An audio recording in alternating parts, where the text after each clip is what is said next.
Coach, Broncos coming off of two come-from-behind wins. Obviously, Friday's a bit crazier than Saturday. What was the message to the team when you guys were down 5-0 on Friday? Stick with it. We had played some real good hockey. They had scored their chances, and we kind of didn't score on ours. And so stick with it. Be mature. We have a good plan. It's working. Let's make sure that we stick together and don't separate. And that's what good teams do when they face adversity. They come together. They don't separate apart.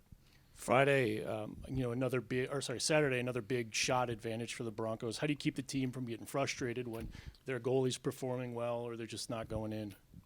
Well, I think there's different ways to measure success. One is on the scoreboard, and two is through the process. And I think we had a lot of success in our process, and the guys believe in it. And so they just stuck with it that way. And again, it's you can choose to change, you can choose to stick with it. And we stuck with it, and we got goals just like we planned on getting them. And that's getting the puck from low to high, get it at the front of the net, and score. The boys, Paul Washy scores that rebound goal, and the boys are like office time, they're saying, because that's Paul's office in front of the net. That's where he gets all his goals from. And he knows that, we know that, and it was a great way for us to score. Obviously, in Friday night's win, when you're down 5-0, it hadn't taken a whole lot of shots, for Colgate to get to there. Obviously, Brendan Bussey's earned a lot of trust and a lot of respect, but how hard is it to sort of stick with a goalie who's struggling like that? Well, I never wavered. Neither does our team. Brandon Bussey's our starting goalie, and he's real good. Now, give some credit to Colgate there. They have some skilled players, and they made some nice plays as well. Is there one or two that Brandon would like another crack at? For sure. That'll happen to everyone. There's mistakes. No one plays a mistake-free game. And when the goalie makes a mistake, it goes in. So, a forward can make them all day long. They got to get through the defense and then the goalie, and he's the last guy back there. So, Brandon's a competitor. He's a great teammate, and he's our starting goalie. And then, Ronnie Attard earned Conference Defenseman of the Week this week after, his big performance in that comeback Friday, and then adding the assist on the overtime winner Saturday. What did you like of his play this weekend? Well, is everything too much? In reality, it was. And one, what I really like about Ronnie this year is obviously he's a returning All-American, so the expectations are extremely high. But the leadership qualities he's really shown, and the voice he's finding in the locker room that way is really impressive this year. So he's taken not only his game but his off-ice game to another level. And then Ethan Frank continued his great start to the year this weekend as well. He's scored or assisted in every game you've played. What does he provide for your team offensively? World-class speed. I believe he's the fastest player in college hockey, and I think he showed it on that goal. If anybody saw him chip it by that guy and thought anyone in the world was going to catch him at that point in the overtime, no chance. So he was flying. He's been flying. He's a threat every time he touches the puck because he is a world-class skater. Coach, you look at the road ahead, and not a lot of off weeks or easy weeks in the NCHC. So to avoid, I guess what maybe could be construed as a letdown against Colgate, how big was it to, come back and pull out that series sweep, as you kind of, shoot toward the NCAA tournament here down the line? Well, I think it's road sweeps in general in college hockey are really hard, whether it's at home or on the road. And, I would say there's no off weeks in the NCHC, no matter who you're playing. But, I think that just gives our team confidence. And, again, it counts as one win. So we're not going to overrate it or underrate it. But it does give our team confidence and the ability to, if we don't have the lead, stick with it. And if we do have the lead, stick with it, just like we did against Michigan the first night. The second night we had to come back. And, against Colgate we had to come back. Now you can say, well, maybe we need to get better starts. But on Saturday night at Colgate, I thought we played tremendously well for the first two periods and didn't score. That doesn't mean we didn't play well. And so the recognition of that and the maturity to understand that is what this team has shown so far. Coming back from a 5-goal deficit is very rare in college hockey. Was there anything you learned about your team in that stretch? I just think that we're mature and we stick with it and that we believe in each other. And that I think that is a really tight-knit group, and credit to Paul Washy's leadership and Ethan's Frank leadership and Josh Basalt and Warrad and Ronnie Attard, our captains.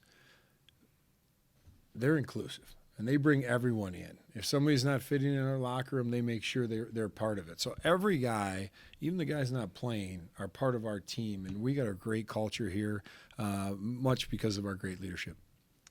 And then, Minnesota Duluth, another top 5 team coming in here. Just talk about the challenge that they'll present your team this weekend.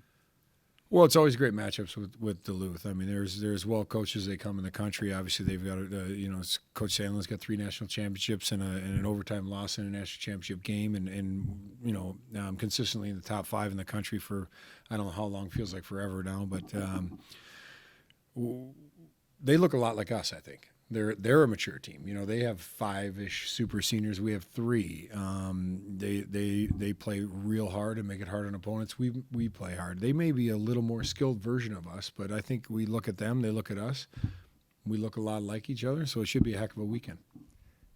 Kathy Beauregard announced her intention to step down at the end of the calendar year. She was in the athletic department when you were a player here. She hired you on as an assistant coach about 10 years ago now. Just can you talk a little bit about the contributions that she's made from your perspective? Well, Kathy's a Western Michigan University legend. To be here anywhere for 42 years and come with a passion every day that Kathy came here with. Her saying of "Great day to be a Bronco." She didn't just say it; she believed it and she lived it every single day. And this place is a way better place. Western Michigan's way better for Kathy's time here. And, we're thankful for all her efforts. She's a world-class person, and she treated this program as good as it could possibly be treated. With hosting Minnesota Duluth here, obviously you've had a chance to get fans back into Lawson Ice Arena twice earlier this year. But now what do you anticipate the environment of that being now that you're into conference play? As always, I expect our environment to be great because I think it's one of the best in college hockey, game in and game out. And the Lunatics, provide lots of that energy, and as does the rest of our crowd. Our town is invested in the Western Michigan Bronco hockey program, and they show up every game. So we're excited as always to play at home. We think that energy drives our players forward, and we're looking forward to it. Well, Paul, thanks for joining us. I mean, I guess the first question is, as the captain, what do you say to the guys when you're down 5-0, and how did you get it to work? Well, I think we just believed the whole game that if we kept playing our style of hockey and playing the right way, that the bounces would start working themselves out for us. So not a whole lot needed to be said. We've got a lot of leaders in the room, and we just kept playing hard.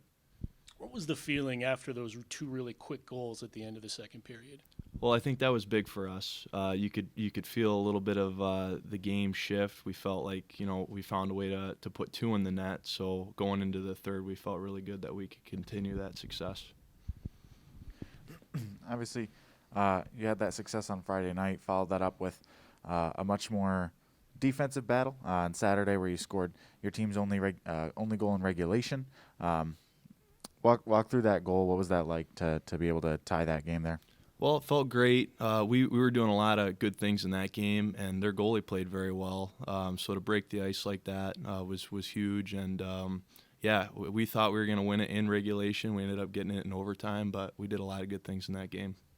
This weekend, you start your first in-conference matchup of the year, hosting Minnesota Duluth. Obviously, you've had a chance to get fans back into Lawson earlier this year, but what's it going to be like getting that NCHC atmosphere back in Lawson? Yeah, well, like you said, first conference play game, and they were great. The Lawson Lunatics have been phenomenal this year so far, so we'd expect nothing but that this coming Friday. So we're really excited. And your teammate Ronnie Addard earned Conference Defenseman of the Week this week after a hat trick and then an assist on the game winner Saturday. And talk about his play, what he adds, especially with his scoring from the blue line. Well, Ronnie just keeps getting better. He played at an unbelievable level last year, and this is the best I've seen him play. He had a great weekend for us. He's had a great start to the season, and he's playing phenomenal. So really excited for him and excited to see what he continues to do down the stretch. Paul, another ranked team coming into Lawson this weekend. Just talk about the challenge that Minnesota Duluth will provide with you guys. Yeah, well, we've had a lot of really competitive games against them. They ended our season last year, so we've got a lot of respect for their program, and they play a very similar style game that we like to play, I think. And so whenever teams like that meet, it's always fun. So, yeah, we couldn't be more excited. It's going to be a fun weekend. And after 6 games of the season, how would you say that the team has adjusted to Pat Ferschweiler's head coaching style? Well, I think it's been a phenomenal situation. I think a lot of guys have made big jumps in the summer, and we're getting a phenomenal message. We're getting great practices every day. So we're in a situation where we've got a lot of tools to be successful. One thing that's pretty noticeable in terms of a change is hair length on the team. You have a couple of guys with some flow there. How does it, feel to just kind of be able to express yourselves that way? Yeah, well, I think for some guys that's more important than others, but definitely, there's that factor. I think Rhett Kingston's really got it going on. He looks great. Cedric Feeler's got a great mustache. So, yeah, it's fun to see at the rink every day for sure. That was your first real road trip of the season. Obviously, the previous 2 you just kind of drove over for the day for the games. What is that like to finally get to do those again and, get to experience that kind of bonding stuff with your team? Yeah, well, we've got a really close team, I think, to begin with. And, yeah, the trip this week, I'm glad you asked, was really fun. And being on the bus, we made a stop in Erie. We had a practice in Erie Thursday. Just the whole process, being close and then that type of environment, I think it was really good for our team.